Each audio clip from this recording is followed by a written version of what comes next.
Salut à tous les amis, c'est Super Bully et dans cette nouvelle vidéo nous allons essayer de voir de manière courte et concise quels sont les avantages et inconvénients des espaces de stockage HDD et SSD. C'est parti!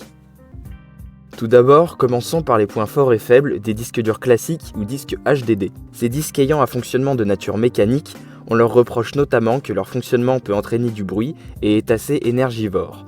Mais surtout, les limitations physiques font que la vitesse de transfert des données avec ces disques est bien moins rapide qu'avec des SSD. En revanche, leur grand avantage est le prix. Un disque HDD étant bien plus facile à produire qu'un SSD, son prix pour un espace de stockage égal est très souvent bien moins grand et cette facilité de production permet aussi la création d'espaces de stockage bien plus grands qu'avec un SSD pour un prix moindre, avec des disques pouvant aller jusqu'à plus de 14 Teraoctets. Oh my god! Wow! À la longue, un disque HDD n'est d'ailleurs, contrairement à l'idée reçue, pas forcément moins fiable qu'un SSD. Tout dépend de son utilisation.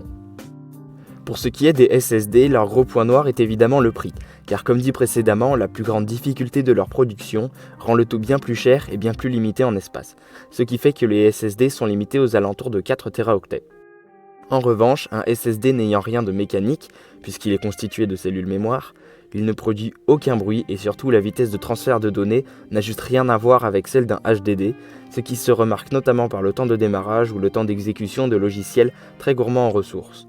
Les SSD ont d'ailleurs l'avantage d'éviter les bugs lors de l'écriture et de la lecture de données. Vous l'aurez compris, c'est en fonction de vos besoins que vous devez choisir votre espace de stockage. Un HDD est moins cher et plus grand, alors qu'un SSD est notamment bien plus rapide. Vous pouvez bien sûr faire une configuration dite hybride en alliant un HDD pour le stockage à un SSD pour le système. Voilà, c'est tout, en espérant que cette vidéo vous aura été utile. Quant à moi, je vous rappelle l'existence des boutons like et s'abonner, et surtout je vous dis à plus.